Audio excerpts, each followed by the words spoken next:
Hello दोस्तों, फिर से एक बार स्वागत है आपके अपने यूट्यूब चैनल पे। तो दोस्तों आज हम करेंगे क्लास 12 का चैप्टर 13 महात्मा गांधी और राष्ट्रीय आंदोलन, सविनय अवज्ञा आंदोलन और उससे आगे तक पढ़ेंगे। तो दोस्तों इससे पहले वाला चैप्टर 11 आपने नहीं देखा है तो जाके देख लेना, उसका लिंक आपको डिस्क्रिप्शन में मिल जाएगा। और बहुत से चैप्टर के नोट्स दिए गए हैं, मोस्ट इम्पोर्टेंट क्वेश्चन आंसर कराए गए हैं, जिसका प्लेलिस्ट बनाया गया है। एक बार जाके चेक कर लेना, उसमें से लगभग क्वेश्चन सभी पेपर में पूछ लिए जाते हैं। तो चलिए दोस्तों अपना चैप्टर 13 का वीडियो शुरू करते हैं। वीडियो के एंड तक बने रहना, यह सारे क्वेश्चन समझ में आ जाएंगे जो कि पेपर में अक्सर पूछे जाते हैं। तो चलिए दोस्तों अपना वीडियो शुरू करते हैं। फर्स्ट क्वेश्चन है, गांधी जी के राजनीतिक गुरु कौन थे? तो दोस्तों राजनीतिक गुरु गोपाल कृष्ण गोखले थे।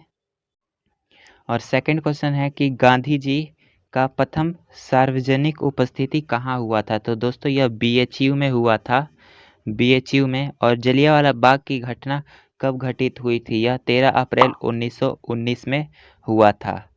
ठीक है। फोर्थ क्वेश्चन है कि गांधी जी ने असहयोग आंदोलन किस घटना के चलते वापस ले लिया था? तो दोस्तों यह चोरी चोरा का घटना था जिसके कारण असहयोग आंदोलन वापस ले लिया था। पांचवा क्वेश्चन है कि 1929 के लाहौर अधिवेशन की मुख्य विशेषता क्या थी? 1929 में तो दोस्तों इस दिन पूर्ण स्वराज का घोषणा के लिए पत्र तैयार किया गया था। ठीक है, यह विशेषता थी। छठा क्वेश्चन है कि पहली बार राष्ट्रीय ध्वज कब फहराया गया? तो दोस्तों यह 26 जनवरी 1930 को फहराया गया था। सातवां क्वेश्चन है, गांधी जी द्वारा दांडी मार्च कब प्रारंभ किया गया? तो यह दोस्तों 12 मार्च 1930 को किया गया था, 1930 को। और किस विदेशी पत्रिका द्वारा गांधी जी के व्यक्तित्व पर हंसी उड़ाई गई थी? तो दोस्तों यह टाइम्स पत्रिका द्वारा उड़ाई गई थी। ठीक है। नौवां क्वेश्चन है कि भारत छोड़ो आंदोलन किस सन में प्रारंभ किया गया? तो यह 1942 में प्रारंभ किया गया। गांधी जी को किसके द्वारा गोली मार दी गई? तो यह नाथूराम गोडसे ने मारी थी। ठीक है। यह कुछ सपोर्ट मटेरियल के क्वेश्चन थे जो कि पेपर में पूछे जाते हैं 1 मार्क्स में।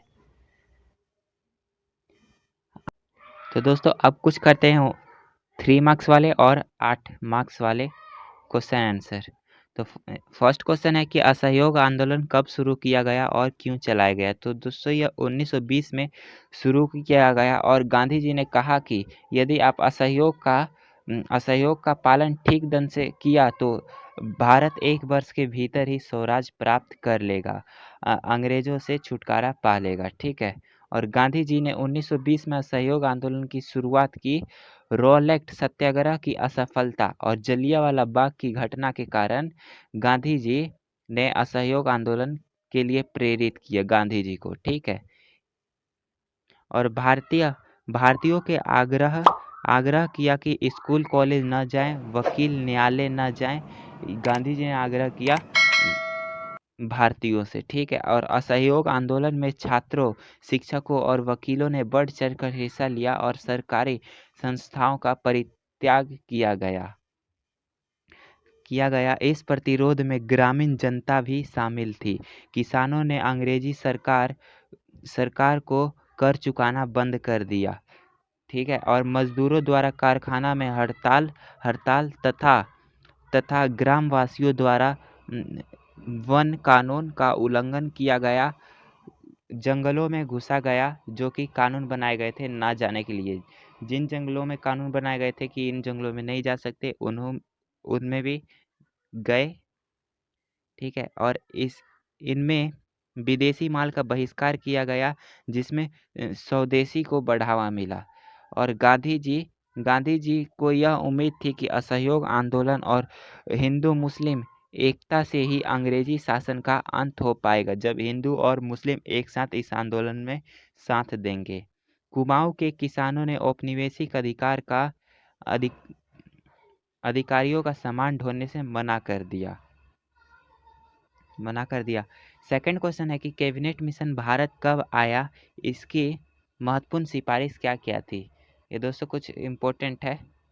1946 में कैबिनेट मिशन भारत आया। इस मिशन में कांग्रेस और मुस्लिम लीग के बीच समझौता कराने का प्रयास किया, लेकिन कैबिनेट मिशन इस प्रयास में सफल नहीं हो पाया और वार्ता मिलने के बाद जिन्होंने पाकिस्तान की स्थापना के लिए मांग के समर्थन में प्रत्यक्ष कार्यवाही दिवस का आह्वान किया। तीसरा क्वेश्चन है कि प्रत्यक्ष कार्यवाही दिवस कब मनाया गया? तो यह 16 अगस्त 1946 उसी दिन कोलकाता में खूनी संघर्ष हुआ। यह हिंसा कोलकाता से शुरू होकर ग्रामीण बंगाल, पंजाब में फैल गई। इस दिन कोलकाता में खून खराबा हुआ और पाकिस्तान की मांग में एक प्रत्यक्ष कार्यवाही दिवस का फैसला किया। उस दिन कोलकाता में बहुत खून खराबा हुआ था। तो ये दोनों सेम क्वेश्चन है। नेक्स्ट क्वेश्चन पे आते हैं कि चरखा राष्ट्रीय प्रतीक क्यों चुना गया? तो यह चरखा आत्मसम्मान का प्रतीक है और हजारों बेरोजगार गरीबों को आमदनी प्रदान करने का साधन है। पांचवा क्वेश्चन है कि असहयोग आंदोलन वापस कब लिया गया? तो यह 1922 को लिया गया। फरवरी 1922 में किसानों के एक समूह संयुक्त प्रांत चोरा चोरी पूर्वा में एक पुलिस स्टेशन पर आक्रमण करके उसमें आग लगा दी। इसमें कई पुलिस वालों की जान चली गई। इस कार्यवाही से गांधी जी की निंदा की गई और असहयोग आंदोलन को इसके लिए गांधी जी ने वापस ले लिया चोरा चोरी के कारण।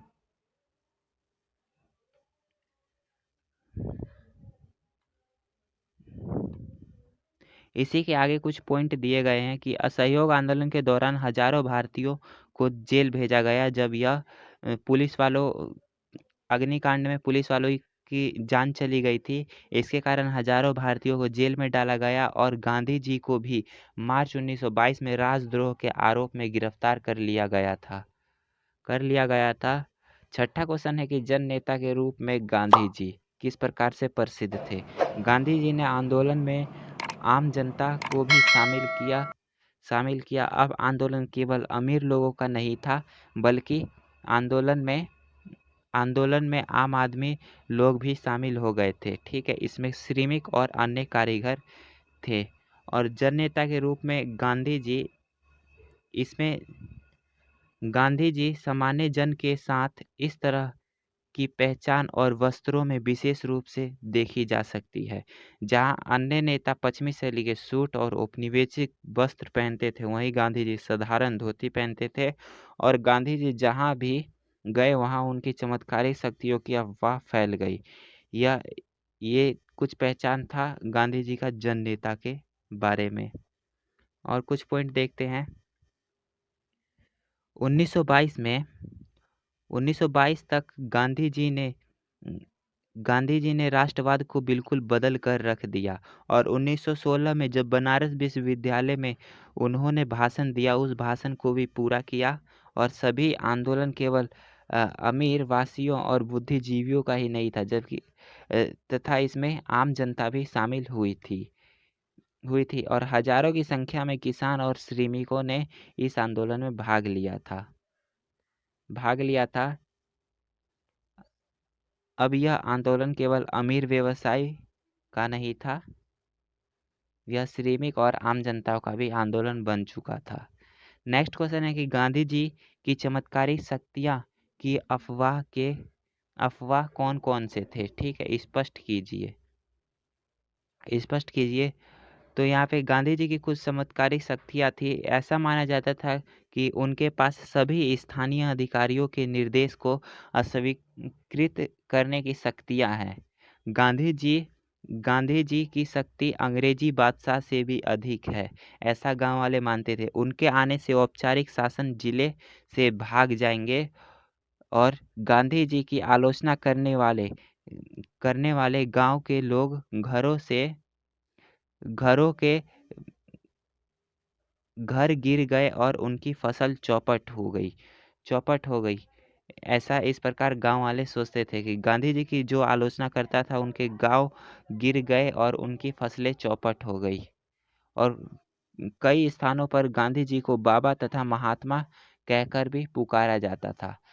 इस चैप्टर में एक दो क्वेश्चन और जोड़ते हैं, जैसे गोलमेज सम्मेलन, पहला गोलमेज सम्मेलन कब हुआ था, तो यह 1930 में हुआ था और दूसरा गोलमेज सम्मेलन 1931 में हुआ था। यह कई बार 1 मार्क्स में क्वेश्चन पूछ लेता है। और दोस्तों ये एक क्वेश्चन पूछ लेता है कि महात्मा गांधी को जानने के स्रोत क्या-क्या हैं। ठीक है, महात्मा गांधी को जानने के स्रोत।